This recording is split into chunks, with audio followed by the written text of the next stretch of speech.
नमस्ते रसिकहो, मी मनोज आहेर. भारतीय संस्कृतीनं हजारो वर्ष धर्म, अर्थ, काम, मोक्ष हे 4 पुरुषार्थ सांगितलेले. जगातील मानवी प्रगती तपासून पाहिली तर तिच्या मुळाशी सुद्धा अर्थ हे तत्वज्ञान आपणाला आढळून येतेच. अर्थप्राप्ती, परस्परांशी व्यवहार, आर्थिक विनियोग, गावगाडा, नगर, राष्ट्र यांचा कारभार चालवणे या प्रत्येक बाबतीत अर्थकारणाची भूमिका अतिशय महत्वाची. आपणही समजून घेणार आहोत अर्थकारणाचे विविध टप्पे आणि कप्पे सुद्धा. कारण कुठलाही समाज समृद्ध होण्यासाठी प्रत्येक व्यक्तीला आर्थिक दृष्ट्या साक्षर होणं गरजेचं असतं. साहित्य उत्सवचं विशेष प्रसारण निखिल देशमुख यांच्या सोबत अर्थपूर्ण. नमस्कार. साहित्य उत्सव अर्थपूर्ण या नवीन विशेष सत्रामध्ये मी आपलं सर्वांचं सहर्ष स्वागत करतोय. अर्थपूर्ण ही मालिका म्हणजे एक अर्थसंवाद म्हणून आपण जाणून घेण्याचा प्रयत्न करूया. सुरुवात करत असताना या आर्थिक साक्षरता याची आवश्यकता, त्याचं इंट्रोडक्शन म्हणजे आपण हे जे टप्पे आहेत हे कशा प्रकारे जाणून घेणार आहोत याबाबत मी बोलणार आहे. आज समाजातील प्रत्येक जण हा आर्थिकदृष्ट्या साक्षर नाही असं मला म्हणायचं नाहीये. आर्थिकदृष्ट्या जवळजवळ आपण सर्वच साक्षर आहोत, कारण आपल्याला नोटा कळतात, आपल्याला नाणी कळतात, आपल्याला आकडेमोड येते, बेरीज वजाबाकी या साध्या साध्या गोष्टी आपल्याला कळतात. परंतु या गोष्टींचं नॉलेज म्हणजेच आपण आर्थिकदृष्ट्या साक्षर आहोत असं आपण कदाचित म्हणू शकत नाही. कारण आर्थिक व्यवहार समजून घेणे आणि तो प्रत्यक्ष अंमलात आणणे या 2 गोष्टी थोड्याफार प्रमाणात वेगवेगळ्या आहेत. अर्थार्जन आपण करतो, परंतु ते सांभाळायचं कसं, ते वाढवायचं कसं, त्याबाबत कुठल्या योजना आहेत. जर आज माझ्याकडे 100 रुपये असतील तर मला बँकेत गेल्यानंतर काय काय माझ्याकडे पर्याय आहेत उपलब्ध की ज्यामुळे मी त्या 100 रुपयाचे एका वर्षात काय जो काही इंटरेस्ट रेट असेल त्या इंटरेस्ट रेटने पैसे वाढवू शकतो वगैरे अशा पद्धतीचं. किंवा मला जर 100 रुपयाची आवश्यकता असेल तर मी कुठल्या एखाद्या बँकेकडून किंवा संस्थेकडून कशा प्रकारे ते मिळवू शकतो की जेणेकरून काही कालावधीमध्ये मी ते त्यांना रिटर्न करू शकणार. आणि हा आपला स्वतःपासूनचा सुरू झालेला प्रवास मग देशापर्यंतचा, की देशाकडे जर 100 कोटी रुपये आहे तर देश त्याचं काय करतो, आणि 100 कोटी हवे असतील तर देश ते कसे मिळवतो, इथपर्यंतचं जे काही आर्थिक गुंतागुंतीचं गणित आहे ते आपल्याला समजून घेण्याचा प्रयत्न करायचा आहे. आणि म्हणूनच आपण या शृंखलेचं नामकरण केलेलं आहे, ते म्हणजे अर्थपूर्ण.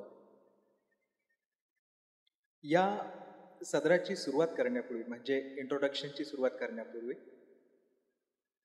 हे सदर आपणाकरिता माहितीपूर्ण शिवाय मनोरंजनात्मक सुद्धा असावं आणि मनोरंजनातून आपण काही गोष्टी शिकाव्या याकरिता मी प्रयत्न करेल की प्रत्येक भागात काहीतरी एखादी फॅक्ट किंवा कुठला एखादा रूल किंवा एखादं असं काहीतरी सांगण्याचं की ज्यामुळे आपलं मनोरंजन पण होईल आणि आपण नवनवीन गोष्टी शिकू.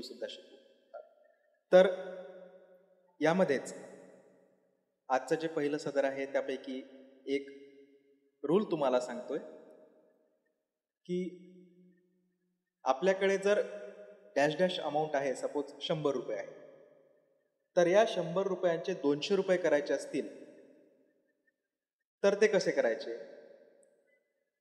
तुम्ही जर काढत गेला, समजा तुमचा 4% रेट ऑफ इंटरेस्ट आहे, तर आपण काय करू, हे सदर आपलं चालू असताना आपल्याला कधी म्हणजे जे गणित आपण केलेले आहेत 6वी 7वी 5वी, शेकडेवारी, सरळ व्याज आणि चक्रवर्ती व्याज, ज्याला आपण simple rate of interest, compound rate of interest, percentage असं म्हणतो. तर आपण परतूया आपल्या आजच्या रूलकडे. तर 4% इंटरेस्टने एका वर्षात 100 रुपयाची होईल 104 रुपये. परत तुम्हाला 4% इंटरेस्ट अप्लाय करावा लागेल, कारण कंपाऊंड रेट ऑफ इंटरेस्ट आहे म्हणजे चक्रवर्ती व्याज. 104 वरती 4% रेट ऑफ इंटरेस्ट काढत जावं लागणार. तर ही एक खूप हार्ड मेथड आपल्याकरिता होऊन जाईल. तर इथे आपल्या मदतीला येतो एक रूल ऑफ 72 म्हणून एक रूल प्रसिद्ध आहे. त्याचं असं करायचं की तुम्हाला 100 रुपयाचे जर 200 रुपये करायचे असेल, तुमचा रेट ऑफ इंटरेस्ट काय आहे तो 72ला डिवाइड करायचा आहे. म्हणजे तुमचा rate of interest for example आपण 4%च घेऊया, तर 72 डिवायडेड बाय 4 किती येतं? 18 आहे. तर 18 वर्ष लागतील तुमचे पैसे डबल व्हायला, जर रेट ऑफ इंटरेस्ट हा 4% आपण अज्युम केला. तर तुम्ही रेट ऑफ इंटरेस्ट वाढवला तर वर्ष कमी होत राहतील, तुम्ही रेट ऑफ इंटरेस्ट कमी केला तर वर्ष वाढत जातील. तर हा होता आपला रूल ऑफ 72चा मॅजिकल धमाका. तर सर्वप्रथम मी इंट्रोडक्शन देतो की या अर्थसंवादात्मक मालिकेमध्ये, अर्थपूर्णमध्ये काय काय अपेक्षित आपण करू शकता याबाबत. प्रश्न सर्वात पहिला उत्पन्न होतो तो म्हणजे भाषेचा. अर्थशास्त्राची जी भाषा आहे, मराठी आणि इंग्रजी या दोन्ही भाषेतून आपण हे जेवढ्या सोप्या भाषेमध्ये मला शक्य होईल संकल्पना नीट समजून सांगणे तो मी प्रयत्न करणार आहे. कारण काय होतंय की काही काही गोष्टी या इंग्रजीशिवाय कळत नाही, आणि जिथे जिथे मराठी सोपं आहे आपल्याला कळेल तिथे तिथे मी ते वापरणारच आहेत. रिकरिंग अकाउंट RD अकाउंट ज्याला आपण म्हणतो, रिकरिंग डिपॉझिट अकाउंट, त्याला मराठीत अनावर्ती खातं की आवर्ती खातं असं काहीतरी म्हणतात. जर असं बोलत गेलं तर हे आपल्याला कळणार नाही. त्यामुळे काही काही भरपूर डेंजरस शब्द आपल्या भाषेत आहेत, त्यामुळे त्या संज्ञा इंग्रजीमधूनच काही काही वापराव्या लागतील, आणि जिथे जिथे सोपं आहे, सहज शक्य आहे ते मी वापरण्याचा नक्कीच प्रयत्न करणार आहे. तर मी म्हटल्याप्रमाणे वेगवेगळ्या टप्पे आपण या अर्थपूर्ण या मालिकेतून समजून घेण्याचा प्रयत्न करणार आहोत. तर त्यामधील आपण सर्वप्रथम स्वतःपासूनच सुरुवात करणार आहोत. सर्वप्रथम आपण जाणून घेणार आहोत की अकाउंट्स जे आपण बँकेत गेल्यानंतर खातं ओपन करतो, ते खातं कसं ओपन केलं जाऊ शकतं, कोण कोण ओपन करू शकतं, आणि काय काय डॉक्युमेंट्स लागतात, काय काय प्रकार असतात खात्याचे. त्यानंतर त्याच्यावरती डिपॉझिट आपण करतो. तर डिपॉझिटला क्रेडिट म्हणून संबोधलं जातं, आणि विड्रॉवल म्हणजे जे खात्यातून आपण पैसे काढतो किंवा ट्रान्सफर करतो त्याला डेबिट म्हणतात. तर हे झालं डेबिट अँड क्रेडिट समेशन, आणि त्या दोन्ही याचं मिळून जे बनतं ते असतं आपलं स्टेटमेंट ऑफ अकाउंट, जे आपल्या पासबुकवरती प्रिंट होऊन येतं. सेव्हिंग बँकेचं अकाउंट असेल तर याबाबत आपण जाणून घेणार आहोत. त्यानंतर आपण थोडंफार करंट अकाउंट म्हणजे काय असतं हे जाणून घेणार आहोत. ते नॉन इंडिव्हिज्युअलकरिता मोस्टली असतं, काही इंडिव्हिज्युअल यांचं पण असतं, बिझनेस ज्यांचा असतो त्यांचं. त्याबाबत आपण थोडंफार जाणून घेऊया. त्यानंतर आपण फिक्स्ड डिपॉझिट म्हणजे काय असतं, रिकरिंग डिपॉझिट म्हणजे काय असतं याबाबत आपण जाणून घेणार आहोत. आणि अनफॉर्च्युनेट इव्हेंट म्हणजे मृत्यूला आपण कोणीही टाळू शकत नाही, त्यावेळी त्या कुटुंबाची अवस्था ही फार बिकट अशी झालेली असते, आणि डेथ क्लेम हा सेटल कसा होतो, कारण मृत्यू झालेला इसम जो असतो त्याने त्यांची जी काही खाती आहेत, समजा बचत खातं आहे, सेव्हिंग अकाउंट, फिक्स्ड डिपॉझिट आहे, रिकरिंग डिपॉझिट आहे, आणखी कुठे कुठे गुंतवणूक केलेली आहे, कुठून कर्ज घेतलेलं आहे, तर या गोष्टी त्यांनी जर नॉमिनी ठेवला असेल तर कशा सेटल करायच्या, नॉमिनी नसेल तर कशा सेटल करायच्या, मृत्यूपत्र असेल तर कशा सेटल होतात आणि नसेल तर कशा सेटल होतात, याबाबतची माहिती आपण जाणून घेऊया. त्यानंतर आपण गुंतवणुकीचे काही माध्यम आहेत आणखी, जसं की म्युच्युअल फंडमध्ये इन्व्हेस्टमेंट आहे ती एका वेळी आणि सिस्टमॅटिक इन्व्हेस्टमेंट म्हणजेच SIPच्या रूपात कशी केली जाऊ शकते. त्यानंतर आपण काही इन्शुरन्स प्रोडक्टची माहिती घेऊया की इन्शुरन्स स्कीम्स किती प्रकारच्या असतात, कशा असतात आणि काय काय त्याचे फायदे होऊ शकतात, याबाबत आपण जाणून घेणार आहोत. परंतु एक डिस्क्लेमर माझं असं आहे की मी कुठल्याही बँकेचा किंवा कुठल्याही स्कीमचा प्रचार व प्रसार यामधनं करणार नाही आहे आणि तो होणारही नाही. तसेच या ज्या काही स्कीम्स किंवा ज्या काही गोष्टी मी तुम्हाला सांगणार त्यांची फक्त माहिती देणार आहे. त्यापैकी आपण कशामध्ये गुंतवणूक करायची किंवा कुठून कर्ज घ्यायचं हा तुमचा स्वतःचा, तुमचा जो कोणी वैयक्तिक कन्सल्टंट असेल किंवा कोणी नातेवाईक असेल जो याबाबत जाणतो त्यांचा सल्ला घेऊन आणि स्वतः रिसर्च करून निर्णय तुम्ही तुमचा स्वतः घ्यायचा आहे. याबाबत कुठलीही गोष्ट मी सांगणार नाही. आणि त्यानंतर आपण समजून घेण्याचा प्रयत्न करूया की गव्हर्नमेंटच्या ज्या काही स्कीम्स आहेत गुंतवणुकीच्या, जसं की PPF आहे, public provident fund, Sukanya Samriddhi योजना आहे, सिनियर सिटीजन सेव्हिंग स्कीम आहे 2004. त्यानंतर कर्ज किती प्रकारचे असतात, मुख्यतः आपल्याला कशा कशाची गरज आहे, म्हणजे आपल्याला आवश्यक असलेले एवढे कर्ज प्रकार आपण जाणून घेणार आहोत. ते कसे असतात, त्याचा EMI म्हणजे काय, प्रिन्सिपल प्लस इंटरेस्ट म्हणजे नेमकं काय, या गोष्टी आपण जाणून घेऊया. म्हणजेच काय तर एकंदरीत एका छोट्या बाळापासून तर सिनियर सिटीजन आणि सुपर सिनियर सिटीजन पर्सन्स पर्यंत ज्या ज्या काही आर्थिक गोष्टी आहेत त्या गोष्टींबाबत माहिती देण्याचा प्रयत्न मी या सदरातून करणार आहे. तसेच काही जे कायदे आहेत जे आपल्या आर्थिक नियोजन करत असताना किंवा आर्थिक साक्षर होत असताना आपल्याला माहिती हवे त्या कायद्यांतील काही कलम आहेत, त्या कलमांची आपण माहिती करून घेऊया. उदाहरणार्थ कन्झ्युमर प्रोटेक्शन ॲक्ट आहे, ज्याला कोपरा म्हणून सुद्धा आपण संबोधतो, त्याची काही कलमं.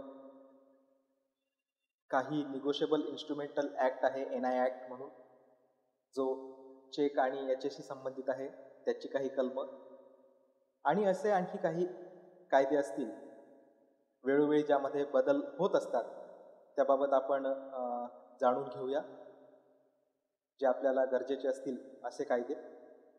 त्यानंतर डेबिट कार्ड, क्रेडिट कार्ड हे काय असतं याबाबत आपण जाणून घेऊ. तसेच ऑनलाईन बँकिंग, आता आलेले म्हणजे नुकतेच काही वर्षांपूर्वी लॉन्च झालेले UPI हे नेमकं काय आहे, कसं काम करतं याबाबत आपण जाणून घेऊया.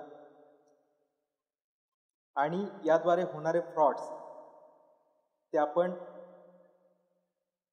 टाळता कसे येऊ शकतात आपल्याला, याबाबत आपण जाणून घेणार आहोत. हे झालं आपलं व्यक्तिगत लेवलवरचं. यानंतरही काही असतील टॉपिक्स तर ते वेळेनुसार आपण समजून घेऊयाच. त्यानंतर देश पातळीवरचं कसं अर्थशास्त्र असतं, त्यामध्ये आपलं जे सर्वात मोठं आर्थिक बिल म्हणजे बजेट जे प्रसारित होतं संसदेमध्ये, तर त्या बजेटमधील काही संकल्पना आपण समजून घेण्याचा प्रयत्न करूया. त्यानंतर देशाचा GDP हा कसा काउंट केला जातो, GDP मध्ये काय काय बाबींचा समावेश होतो, ग्रॉस डोमेस्टिक प्रोडक्ट आणि NDP नेट डोमेस्टिक प्रोडक्ट. तर एका उदाहरणार्थ वरून कारण या गोष्टींचा उल्लेख हा वारंवार येण्याची शक्यता आहे, त्यामुळे ग्रॉस आणि नेट या दोन गोष्टी काय आहे हे मी आताच स्पष्ट करून देतो. की सपोज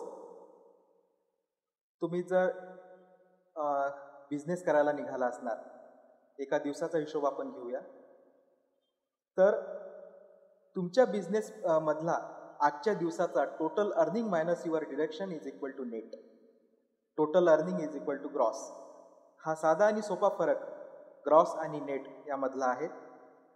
म्हणजे आजची जी काही तुमची कमाई आहे याला म्हणतात ग्रॉस अर्निंग, ग्रॉस कमाई. आणि त्यामध्ये जे काही मग डिडक्शन झालेले आहे, तुमचा ट्रॅव्हलिंगवरचा खर्च असू शकतो, तुमचा खाण्यापिण्याचा खर्च असू शकतो, किंवा आणखी काही जे आपण डिडक्शन यामध्ये ॲड करू इच्छितो ते डिडक्शन, ते मायनस केल्यानंतर जी व्हॅल्यू उरेल, जर 100 रुपयाची कमाई झाली असेल आणि 100 रुपयाची कमाई आणि 25 रुपये खर्च झाला असेल, तर 100 रुपये ग्रॉस अर्निंग होतं आणि 75 रुपये नेट अर्निंग झालेलं आहे. सॅलरीड पर्सन करिता हे असं की महिन्याची सॅलरी जी क्रेडिट होते ती सॅलरी स्लिपवरती वेगळी आणि जी ॲक्च्युअल अकाउंटमध्ये येते ती वेगळी असते. कारण सॅलरी स्लिपवरची सॅलरी जी असते ती ग्रॉस सॅलरी असते. त्याचे डिडक्शन्स असतात. मग काही असू शकतात, ते कुठे इन्व्हेस्टमेंट असू शकते किंवा कुठे कर्ज घेतलेलं असेल तर त्याचे हप्ते असू शकतात. हे टोटल डिडक्शन झाल्यानंतर जी मिळते ती असते नेट सॅलरी. तर हा एक बेसिक डिफरन्स आहे ग्रॉस आणि नेट मधला, ज्याबाबत आपण जाणून घेऊया. GDP आपण ऐकतो बातम्या कधी कधी की राष्ट्रीय आय का इतना प्रतिशत उस पे खर्चा किया जाएगा, किंवा मग देश के GDP का इतना प्रतिशत उस पे खर्चा किया जाएगा. तर राष्ट्रीय आय म्हणजे नॅशनल इन्कम जे आहे, GDP म्हणजे नॅशनल इन्कम नसतं. तर GDP मधनं काही गोष्टी मायनस प्लस केल्यानंतर जे एंड ऑफ दी जे उरतं ते म्हणजे नॅशनल इन्कम असतं, राष्ट्रीय आय. आपण त्या टॉपिकमध्ये त्याबाबत आणखी जाणून नक्कीच घेऊया. तर हा होता एक इंट्रोडक्टरी पार्ट, अर्थपूर्ण. या मालिकेत आपण काय काय जाणून घेणार आहोत याबाबतचा. आणखी काही गोष्टींचा उलगडा कदाचित या भागात करता आला नसेल, परंतु वेळेनुसार आपण त्याबाबत सुद्धा तसे टॉपिक जे काही असतील त्याबाबत निश्चितच जाणून घेऊया. आजच्या पुरतं इथेच थांबतो आणि पुढील भागापासनं आपण आपल्या प्रत्यक्ष एपिसोडला सुरुवात करूया. धन्यवाद. दर्जेदार साहित्याचा आणि कलाकृतींचा आस्वाद घेण्यासाठी जॉईन करा साहित्य उत्सव व्हॉट्सॲप किंवा टेलिग्राम ग्रुप. जॉईन करण्यासाठी संपर्क करा 98 81 60 20 25 या क्रमांकावर. संपर्क क्रमांक पुन्हा एकदा 9881 60 2025. साहित्य उत्सव हे यूट्यूब चॅनल आजच सबस्क्राईब करा. साहित्य उत्सवच्या फेसबुक पेजला जरूर भेट द्या, कारण ज्ञान आणि मनोरंजन यांचं अतूट नातं म्हणजे साहित्य उत्सव.